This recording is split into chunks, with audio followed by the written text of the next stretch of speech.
Well, I want to step into then a conversation about the healing process. And just to give everybody a sense, two purposes I have for the conversation I'm about to have, and that is to give everybody a sense on a deeper level of what healing looks like, so one can have confidence as they're doing their work that they're in a healing process. And two, the importance of doing your work on an ongoing basis. It's so key to the process of healing. And what I want to share is what comes out of a personal experience that happened with me recently. And about, going on 3 weeks ago now, I went, well, let me back up a little bit. When I was a kid, I had a spondylolisthesis at L5, and a spondylolisthesis is something that where the tissue on the front side of the spine is not formed properly. So what happens is the L4 tends to fall out. Instead of when you bend over, it being held in place, it slips off of L5. And so if I bent over the wrong way as a kid, somebody had to come pick me up, literally straighten me up. I couldn't get back up again.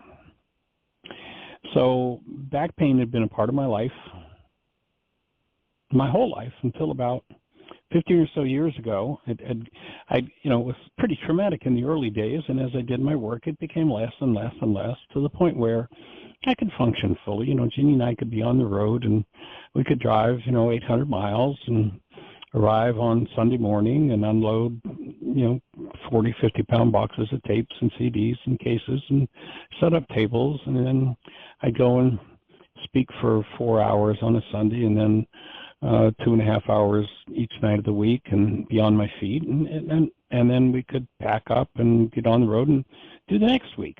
So I got to where I could bend and twist, and I always had back pain, but it wasn't a big deal. It was just there.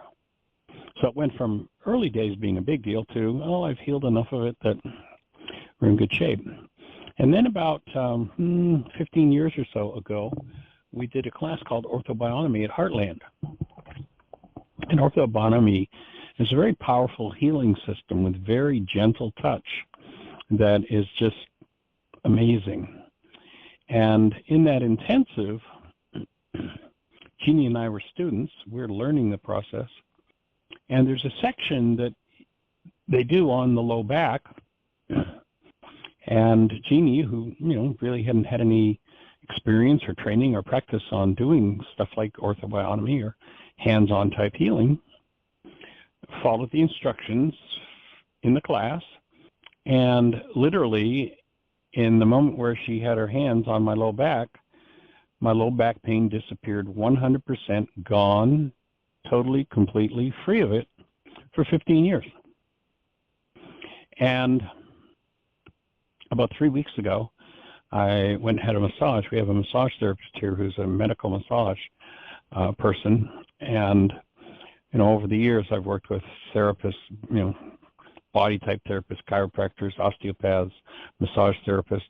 At one point, I was in Trinidad, and the guy asked me if I wanted to meet one of their native healers. And we got in the car and drove, I don't remember exactly, 2 hours out into the bush to this guy who had a grass hut, and his treatment room was a dirt floor.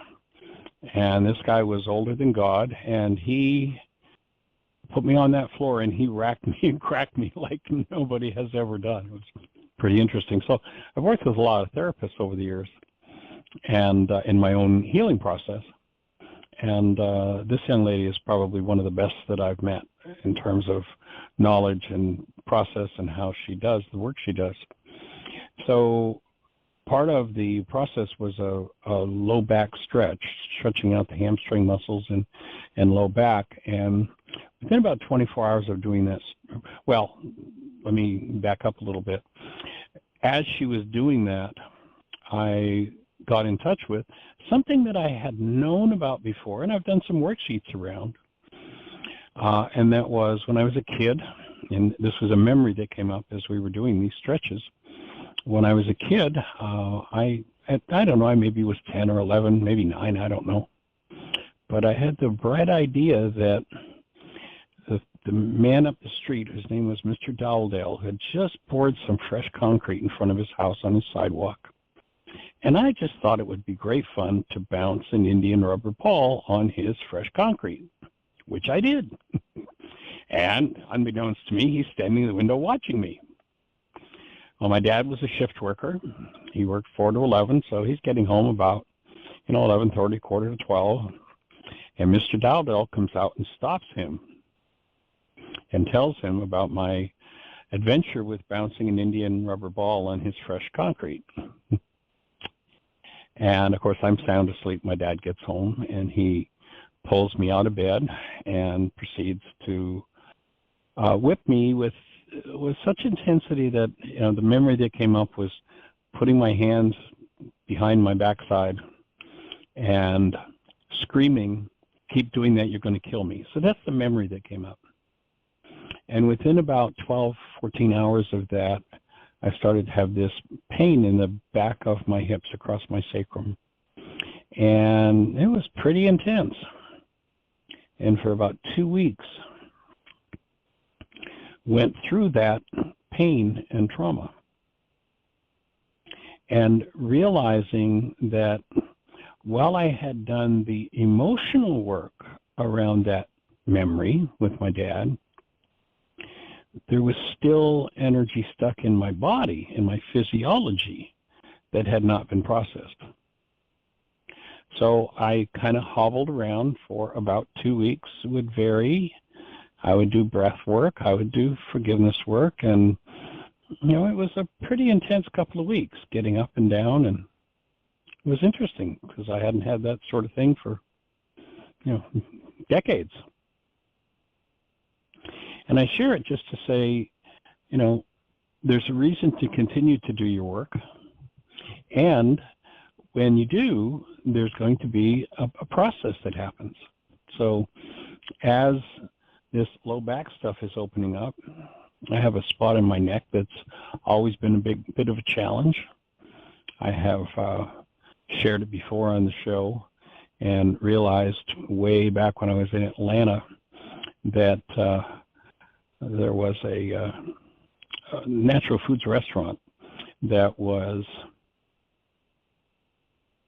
setting up franchises, and I was an habitual customer of this restaurant. They had really good food, and they said, and they knew my history in the restaurant field, so asked if I would come to a corporate meeting and give them some input on what they were doing. So I was like, great. And I was sitting in the meeting, and all was well. And the chef got up to speak, and all of a sudden, on the left side of my neck, the muscles down the left side of my neck, down in my back, literally pulled so tight that it pulled my head over to the left. And it was pretty painful. I was well into doing my work at that point, so I kind of mentally checked out of the meeting and checked into my body and breathing and looking at what's going on here. And the memory that I touched into was that in the early days when I had my restaurant, it was a location that was just an absolutely fabulous, beautiful, like it was a restaurant known throughout all of North America because it was on a route, a main route out of the United States up through Detroit and across from Detroit to Buffalo, New York. So it was before the highway interstate system. And so it was I've got a guest register from back in the early 50s, and we've got people like Dwight Eisenhower's signature in it, Victor Mature, Marilyn Monroe. And so that's the kind of place it was. And it had fallen into disrepair. I bought it and was rebuilding it. And it had been about a year and a half, and it was a lot of work, but it was starting to happen. And we were about 3 miles outside of a town, and a bar owner who'd owned a bar in town for, I don't know, decades, 50 years or so, passed away. And there was no place in the area for them to have his wake except my restaurant. So they came to me and we set it up. And it was like the opportunity to, showcase what we'd done and in terms of getting it back on track. And unbeknownst to me, my chef, under stress, drank.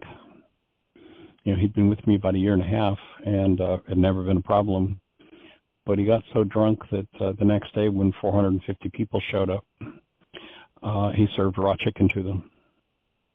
And there were people like the head of the liquor license board and all the provincial politicians. Everybody knew this guy. And so it was a real blow to the restaurant. And here I am sitting in Atlanta 15 years later, and I realized that this muscle going down my neck is about my hate for Joe. The chef's name was Joe. I hadn't realized that I'd developed a hatred over, what that was. So it was a pretty powerful healing opportunity, but that muscle remained, sort of a warning signal for me when something like that was coming up. And so as I am processing this over the last 2 or 3 weeks, I'm realizing that muscle, as I'm dealing with my low back, that muscle is softening and opening. My neck is shifting. My jaw is changing structure, so my bite changes and my teeth start to catch each other and not meet properly. So as my lower back, as I'm working through the energy that had physically been impacted, decades ago, were being processed out, and realizing how that had affected my whole spine, my neck, right up to my jaw and my cranial structure. So again, I'm explaining this to just give everybody a sense of the depth of shift that can happen, and the process of healing that isn't always instant, that is just a process. And so now I'm 3 weeks into it. I can stand up with zero trauma. In fact, I was out working. I know I had stopped working in the garden for a couple of weeks because bending over was pretty traumatic. So I was out this morning working in the garden, bent over without any problem at all. And this spot in my neck that I had previously referred to as my hate muscle is about probably 90% clear. My teeth haven't misaligned a week now, but for that 2-week period, it was really interesting just chewing. And so recognizing that this so-called body-mind unit isn't a physical device, but rather is an energy system, and recognizing that even when you do the mental and emotional work around something, that doesn't necessarily mean the physical is going to let it go. And that's one of the reasons for doing different types of energy field work. And when we do an intensive, we have a whole system that I've developed over the last 40 years of hands-on energy field work, so that a person who's facilitating another person in still point breathing can help them to open their energy fields and process out what never belonged in the system. So I just share that to hopefully inspire people to continue to do your work as long as it takes, and be patient with it. This was something that has been in my life for decades, and there are things that all of us would like to be finished with yesterday, but until you're at the vitality level to be able to process whatever it is that needs to be processed, physically, mentally, or emotionally, it's not going to move. The body's going to lock down and shut down whatever it is that there isn't enough vitality to really unwind, undo, and process through. And so I recognize that, this particular piece of work that I did a couple of weeks ago was just at the right time, where I was at the readiness, the level to deal with that energy that had been locked in my low back for decades. So that's just a little bit about the healing process, and remembering that, the symptoms of healing are exactly identical to the symptoms of disease. When you think of the body-mind unit as an energy system, when an energy goes into the system, it reflects as symptoms. if we live a suppressive lifestyle, if we live in denial, thinking and speaking as though everybody outside of us is the cause of what's moving inside of us, if we eat the SAD diet, standard American diet, alcohol, drugs, caffeine, sugar, nicotine, what have you, then those energetic devices called addictive substances will shut down the vitality of the system sufficiently so that what one doesn't want to face, what one doesn't want to feel, what one doesn't want to deal with can be locked down into tissue. So someone who's ready to deal with something is going to go for, let's say when it comes to food, is going to go for the high vitality, high energy food that's going to uplift the structure. The person who's like, no, I don't want to deal with this, is going to find junk, is going to find low vitality food, is going to work in an arena where drugs, literally, be they pharmaceutical or otherwise, are attractive in order to keep the energy field weak enough that the issues we don't want to deal with remain hidden within us. Of course, willingness is the cosmic grease. And what are the symptoms of healing? On a physical level, looks like any kind of physical symptom you've ever had and low energy. On a mental level, looks like any kind of negative thought you've ever had and confusion. On an emotional level, looks like any kind of negative feeling you've ever had and depression. So if one's feeling low energy, old symptoms, depression, negative thoughts, negative feelings, what's the question you ask yourself to determine, am I in a disease process or a healing process? And my offering is that in a disease process, there are several signs that deterioration is occurring. When one goes into a healing process and you're symptomatic, there are 4 particular questions that you ask yourself.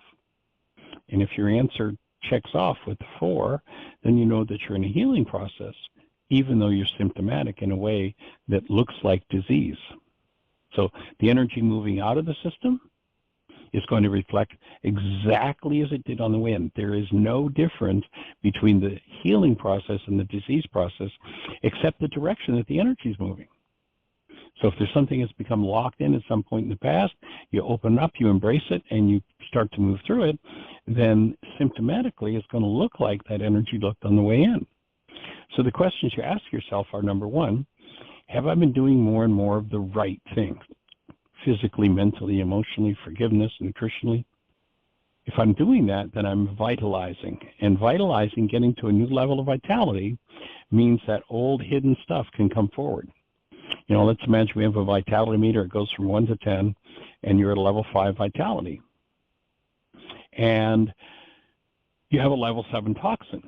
Let's say it's an attitude or emotion, a way you behave, and you say, boy, I want to get rid of that. I want to be finished with that. But if you're at level 5 vitality, and that toxin, that behavior, that whatever it is a level 7, the body-mind unit's going to keep it shut down until you get to a level of vitality where you can handle it. So you do your work, you improve your nutrition, you're doing forgiveness, you're working with a commitment, you're using all the tools, you're breathing. You get to a level 6 vitality and you say, hey, I'm feeling pretty good. You get to level 7 vitality and you're like, man, I feel great. Level 7.5 vitality, I feel awesome. And, you go to bed that night, man, I'm on track, I'm right on go, everything is rocking here. And then you get up in the morning and you wonder if anybody got the number of the Mack truck that went through your room during the night, because you wake up symptomatic. Well, what's gone wrong here? Nothing's gone wrong. You just hit that level 7.5 vitality. Now that old level 7 toxicity can start to move in your system, physically, mentally, emotionally. So the second question you ask yourself is, the first question, have I doing more and more of the right things? 2, had I hit a new level of vitality? 3, what's happening with my elimination? Since a disease process is a restrictive process, there will be a tendency for there to be a restriction in the eliminative organs of the body. And we're talking about the bowel, the urinary tract, mucous membrane, skin, lungs, sinuses. there'll tend to be a restriction. In a healing process, there's going to be an increase. One of the most popular healing crises that goes on is called a cold. And they talk about people catching colds. You can't catch a cold, but if the conditions are right and you have food supply for a particular organism, then it will trigger the body into what's called a cold, and they're never going to find a cure for it because it's not a disease, it's a healing process. You'll notice in a cold, the limited symptoms open, things start to move, emotions come. So that's a healing process. So when there's an increase, it's not something you want to shut down. They'll sell you a drug to go, we can stop that snot from coming out of your nose. Well, if your body's detoxing what mucus has been holding to in the way of toxicity, do you really want to stop it? Or would you be better to go and get some lemon water and cayenne pepper, a little bit of maple syrup, and drink lots of it so that that breaks up and is released more easily? My offering is cooperate with the cold, accelerate the elimination process, and the cold will be over more quickly. So when elimination opens, you're heading in the right direction. And then the fourth question you ask yourself to confirm that your symptoms are healing in process, craving the drug that I used, whatever the drug is. It might have been alcohol, it might have been junk food, it might have been rage, it might have been holding your breath, whatever it is. Am I inclined toward doing whatever it is that I did to hide this from myself in the first place?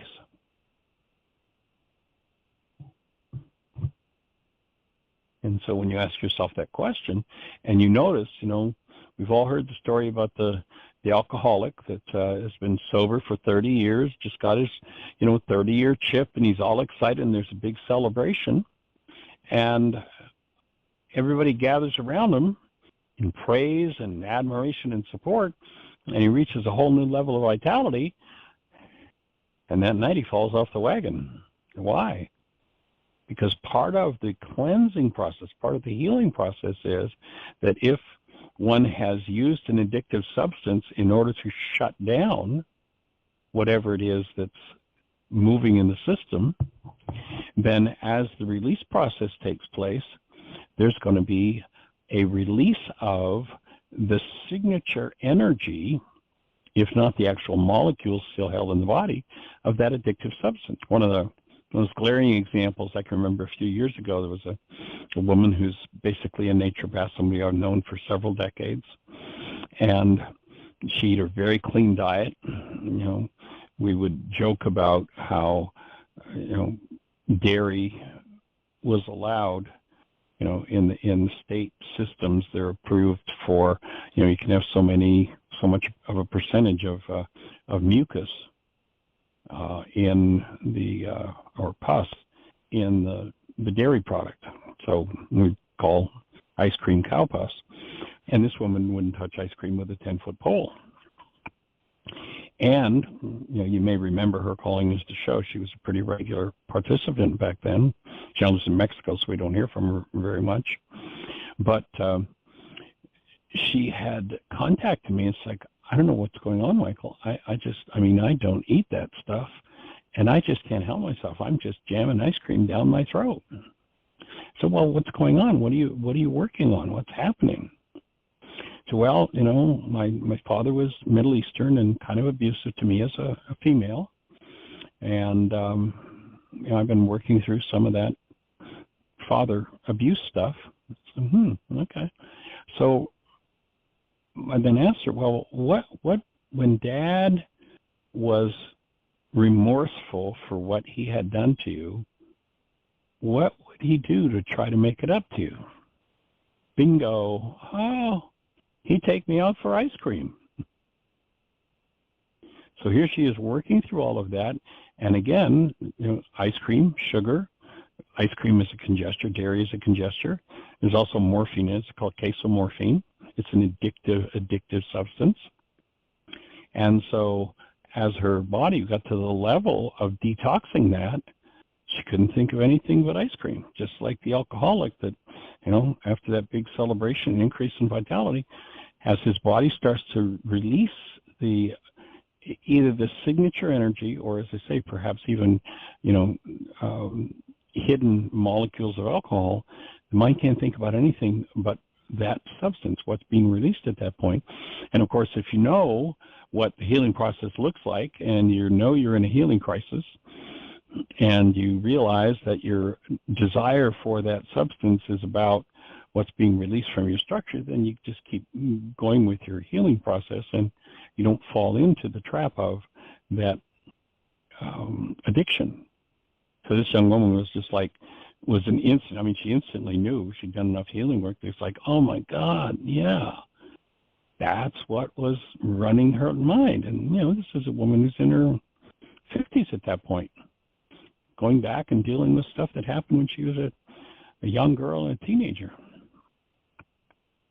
So I say all of that just to share a little bit more in depth about the healing process, and I hope that fits and makes sense for everybody.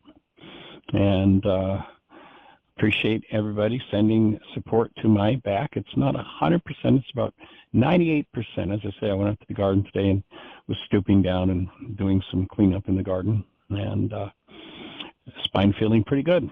It's an interesting process when you realize what's going on and how it tends to move in layers. So hopefully that gives everybody a little bit better insight. And if you have any questions or thoughts about that, our call-in number is 563-999-3581. If you are on a station where we can't see you, then you can't talk to us. But if you call that number, you'll be listening to the show directly.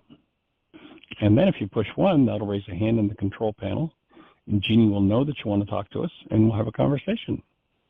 So, Miss Jeanie, do we have anybody in the chat room with a question or thought for us, or anything happening in the phone queue? We do have a hand up, and I will say that in the notes for today, I put in the links for the symptoms of healing and also some radio shows where we actually addressed the healing crisis and things like that. So those notes are in today. And our caller is, I believe, Susan 610. You're on the air. Hi. Hey. Welcome, young lady. Good to hear this. Thanks. Thanks for talking all about that, Michael. 2 reasons. It's good to hear again the healing crisis business, but it's also good to hear that and you say this all the time, you take yourself down off the pedestal. You and Timothy do the same thing. You tell us that you are still doing your work, and there's this going on and that going on. That's in some weird way. I don't think it's that misery loves company. It just gives us a feeling that it's okay to not be perfect and to have. We're all in this together for sure. I know. So, well, one of the other things I share that for too, if I can just throw in a thought there, one of the things, Jeanie and I were sitting eating breakfast the other morning, and it was at the point where there was still some trauma in my low back and the back of my pelvis, and it was a whole new level of conscious awareness. We've talked before on the show about being aware of tensions in the body, and I realized that up until now, the muscles in my low back, under certain circumstances, I would just automatically tighten. And as I was working through this, I was very conscious of when I would go to tighten those muscles and able to look at what was the stimulus, what's going on here, that my body wants to go into this reaction and shut down rather than stay aligned and open. So that's just another little piece of the dynamic there. Well, that's great. I understand this exactly what you're saying about that, and I want to talk about it, but I want to say I've had another thought about your forgiveness app. Yes. I have spent $9.99 on an app. I mean, some of those apps, if you buy it once and you've got it forever and you're going to use it over and over again, most people wouldn't mind spending $10 on it. We talk about not charging at all, and I know there's tricky stuff. Jeanie has told me Apple wants a percentage. There's a format that's different or something. It sounds like a pile of hurdles for her, who is jumping through hoops and doing hurdles all the time. But on the other hand, 99 cents, $1.99, that's great, but maybe it should be more. And it's that weird psychological thing about if you spend more for it, it's worth more. So just right. a thought. Okay. And you good so input. deserve what? Good input. Oh, okay. The other thing is,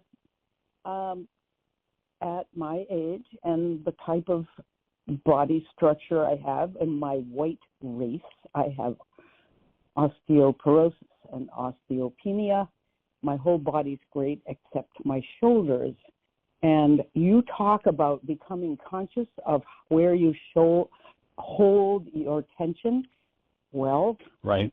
For me, it's my shoulders. And I've been visualizing air coming in between all the joints and oil going in between the joints and the joints just hanging loose. But it's like a meditation. But I'm having a lot of trouble with, I'm teaching Pilates and I say, well, I'm doing this one arm today, folks. You use 2 arms, and I can't reach all the way up.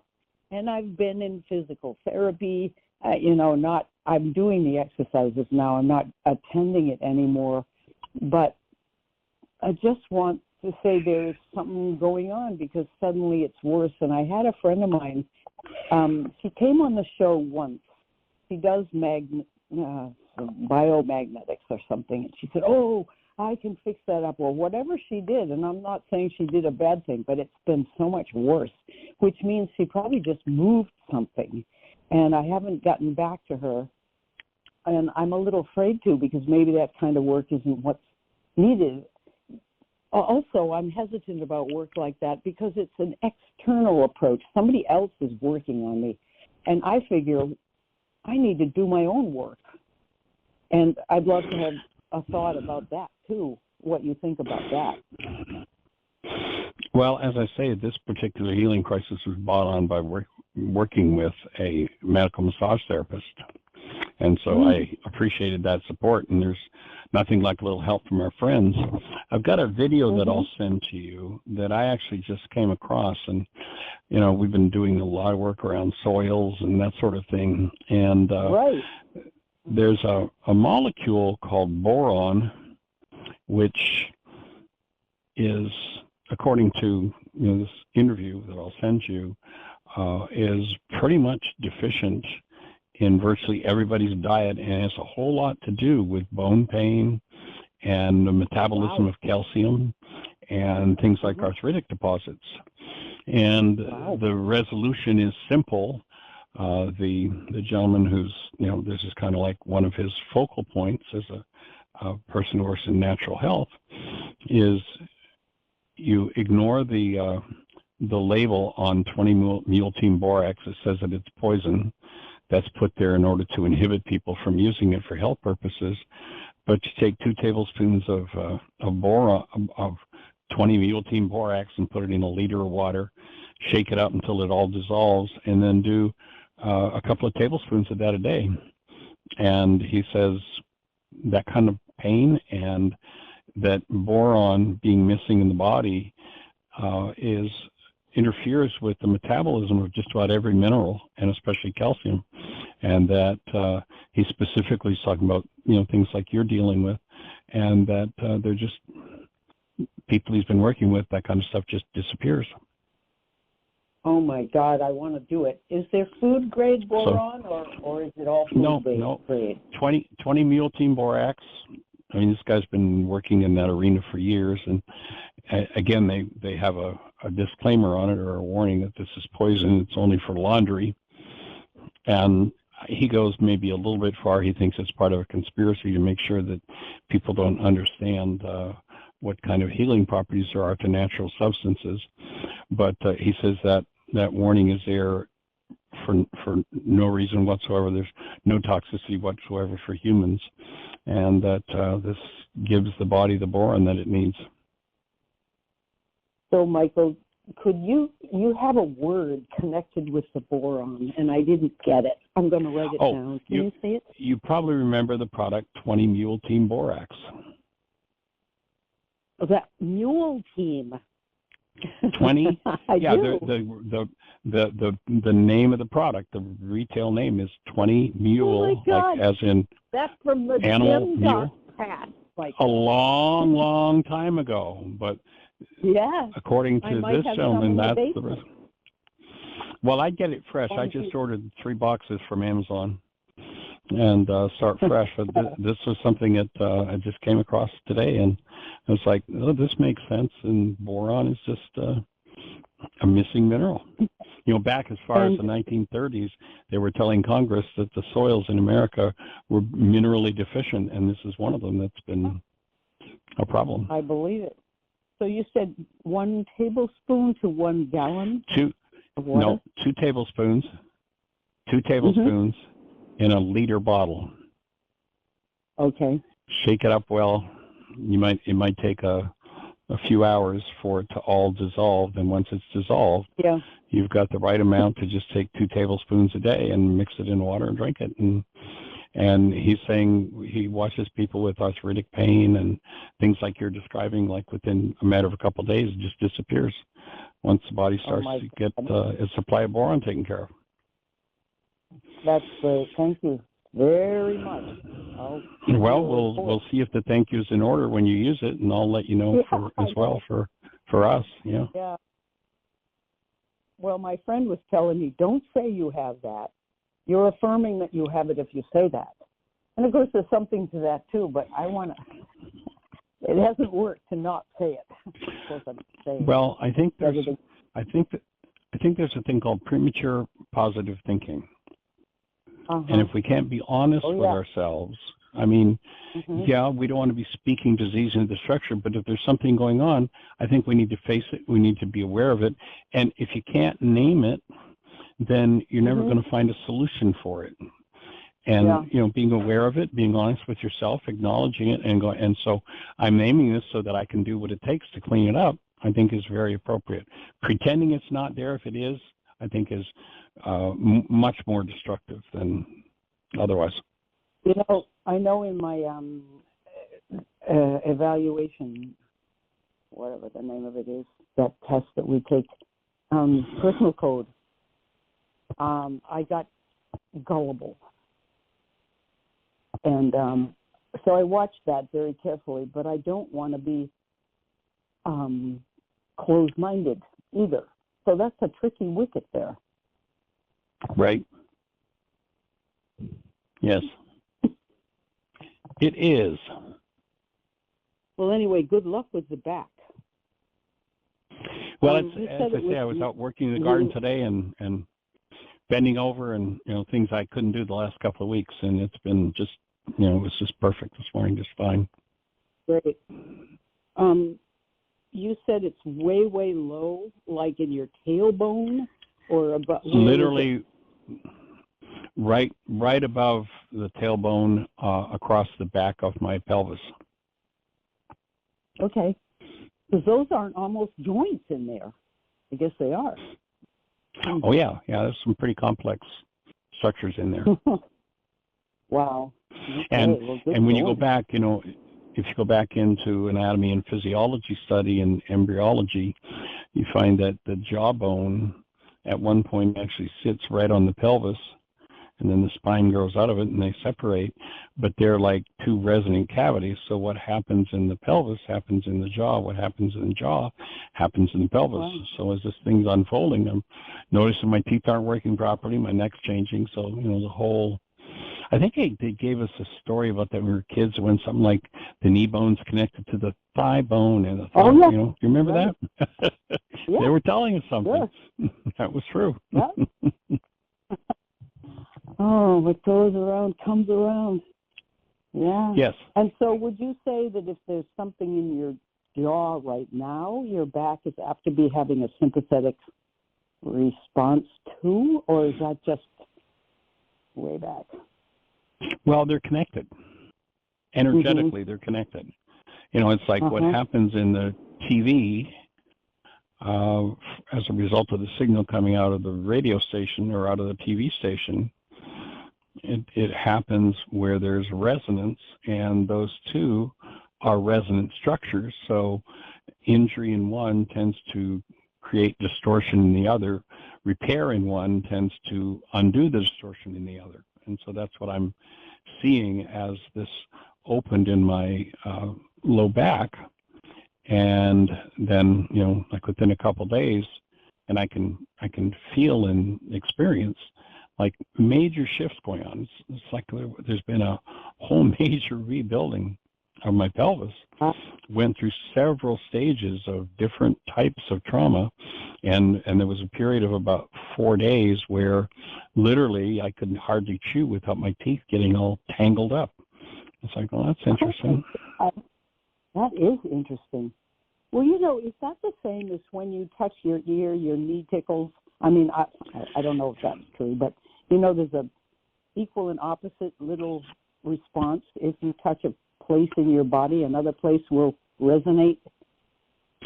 Well, if you go into Chinese medicine, acupuncture, which has been adapted quite effectively by Western medicine, even the acupuncture points, you put a needle in here to, in your back to impact what's happening in your neck or your big toe.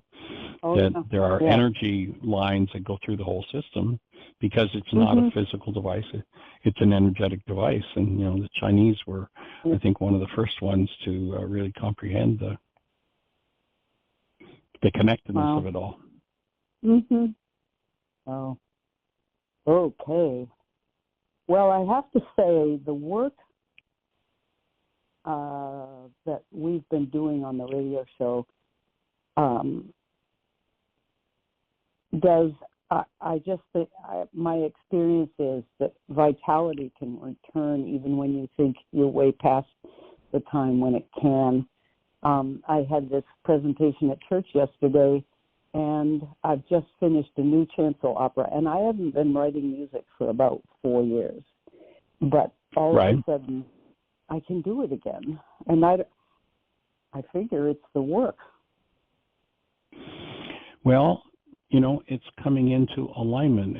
Energy systems don't bring through more energy by efforting. They bring through more energy by aligning. If somebody went up on the roof and bent all the arms of the TV antenna and turned it backward, the signal coming in for channel 2 wouldn't be very good. It isn't because the antenna's old. The antenna could be 100 years old. If I go back and realign the arms and the antenna and turn it in the right direction, I'm going to get that signal again. And so this energy system, each time, like a really common thing to do to suppress energy is clench one's jaw. Well, when one clenches the jaw, they tighten the neck. When they tighten the neck, they restrict circulation to the brain. They restrict circulation to the shoulders, and it ties right down into the spine. And so if we start shutting everything down, especially blood flow, remember the conversation about sympathetic dominance. When one's in sympathetic dominance, fear, flight, fright, freeze, or fawning, when one goes into that posture, literally the blood flow is cut to the higher centers of the brain. The blood flow is cut to the rest, digest, and regenerative systems, and it's purposely, for survival, shunted to the large muscles and the lungs. So parts of the structure suffer, but if one, and originally the whole design of it was, if you're out in the jungle with a lion chasing you, you don't have to do a calculus problem. You're not going to be concerned with whether your spleen is producing red blood cells. You don't have to be concerned about elimination. What you need is to have enough strength in those legs and those arms to either run or fight off that lion and get the heck out of Dodge.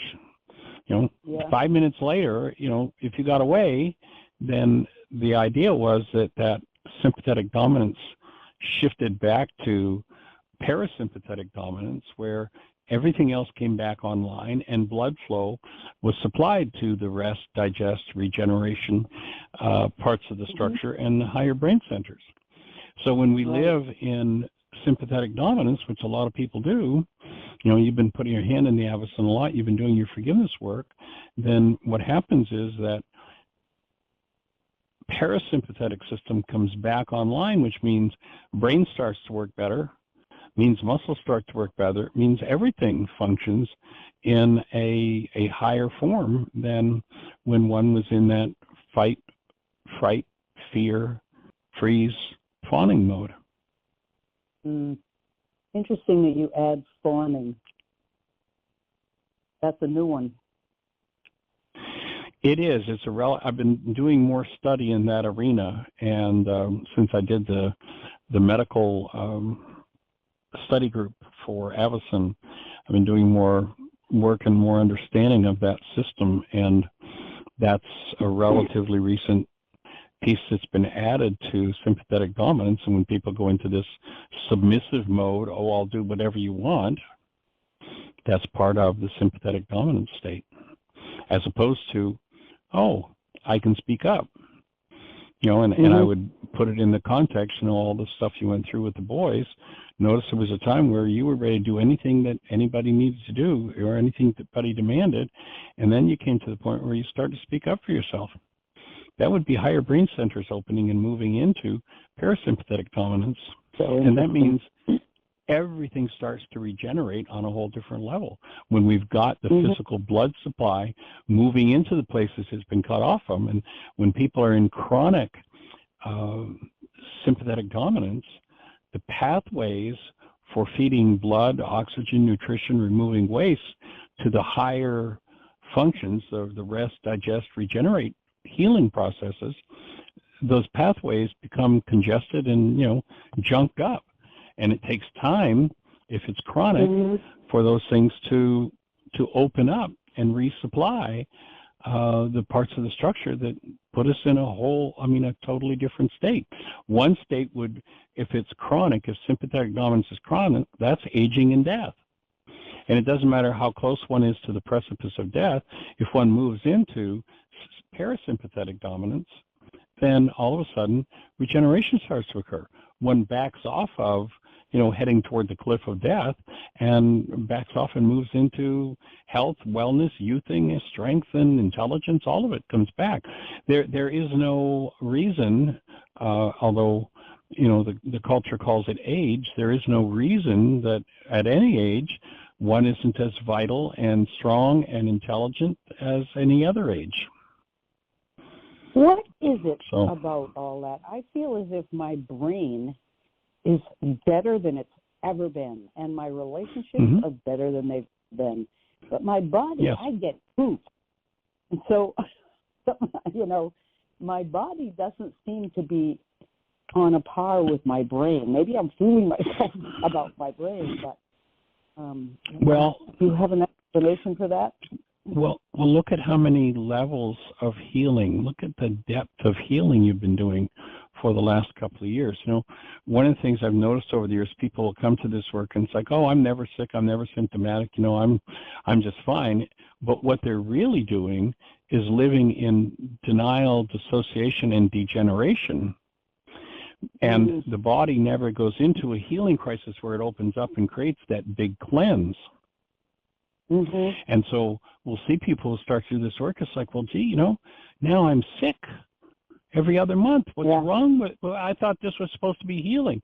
Well, no, you're not sick. You're symptomatic. Your body's throwing off what needs to go. And remember, one of the first symptoms of healing is low energy. If you're doing the right things, your eliminations increase, you're craving old, substances and such, then your structure is in a healing process. And it isn't Dr. Feel-Good, it's symptom release. And as I've been describing, the structure's just got to work through it. And, I'm real clear on this one, how connected it was to something that happened to me when I was about 10. And it's taken me about 2.5 or 3 weeks physiologically to move through that. Wow. Today is actually the first day. Last night I had a totally different shift into a different part of my pelvis, restructuring. Actually asked Jeanie, if you'd do some hands-on stuff. And this morning, it's the first time I was able to spring out of bed, and I didn't even think about my back for almost 3 weeks. It's been, I have to get up carefully. So the symptomatic state in healing, I mean, it goes on, and it's just part of the process. Be conscious, again, ask yourself those 4 questions. Doing more of the right things. What's happening with elimination? Symptoms moving. Old cravings. If those things are yes, then okay, so I'm in the healing process. I'm going to stand in willingness. I'm going to keep doing the right things instead of going for that, sugary snack. I'm going to go for a salad and vitalize myself and keep that energy moving. Well, and also, and we can bring in. Go ahead. Go ahead. No, it's yours. I don't know whether this. Okay, just that the energy isn't. I have tremendous, great energy first thing in the morning. Bam! I'm out the door for an hour's walk. Then I teach my class, but then I have to lie down, and it's 10 minutes of power nap, and then I'm up again. So it isn't the kind of fatigue where I'm dragging around all day. It's pretty intense. Ups and then, whoop, gotta lie down. Oh, I'm out. But it doesn't last more than 5 minutes or something. And that's one of the biggest pieces missing in our culture, in our, you have to produce, you have to achieve goals. That's one of the biggest pieces missing in our culture is when there's healing being done, lay down and let it happen rather than I have to run off and accomplish things. I have to be on constant go. Take time to take care of yourself and rest. A nap in the day is one of the best things in the world. Absolutely. Totally great. And I always took them, even in college. I'd shut down the shop after lunch and disappear for a while. Yeah. Siesta time. So, yeah, I think the Mexicans have it right. They had that one right. Exactly, yes. Yeah. And so the other thing I was going to bring in is that we've been convinced that these degenerating conditions have something to do with time. And they don't.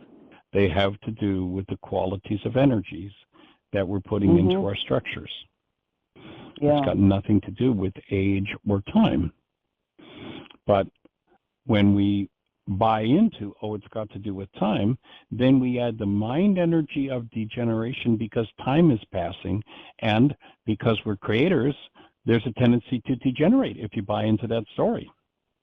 I think people will often ask me, well, how old is Aria, or how old are you? And my answer is, she's not. I'm not. And people kind of do this double take. What do you mean? Well, she's been circling the earth for 4 years. There's nothing old about that. Well, I was just meaning how old it. Yeah, that's our consent to aging has an impact of degeneration, and we need to remove our consent from that. Well, it isn't time. Time is not toxic. Medical conference from a group in Cincinnati, Ohio, the Corsi Clinic. Time is not toxic. Time has no effect on human tissues under any conditions. It is the belief in the effect of time by those who subscribe to such a belief that acts as a poison. And the world's bought into it. And so it happens the way the world believes it, but not because that's the way it naturally works, but because we're creators and we can create it that way. So we need to let loose of that one. So any other thoughts for you? Only that Luke and I had a wonderful talk, and he says he really wants to do worksheets and wants to come on the radio show.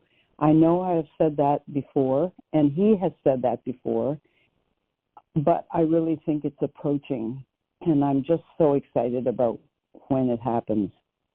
He's now 90 days sober, and he did say, he said, you know what, I would go into these blackout rages when I was drunk.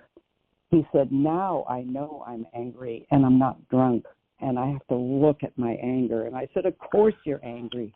There it is. Okay, it's time to do the worksheet. you're conscious now. Let's get to work. And he says, I want to do that. Cool. And he's got a wonderful sponsor, and he's just been great. And so I'm just hoping that he'll use the show at some point. That's awesome.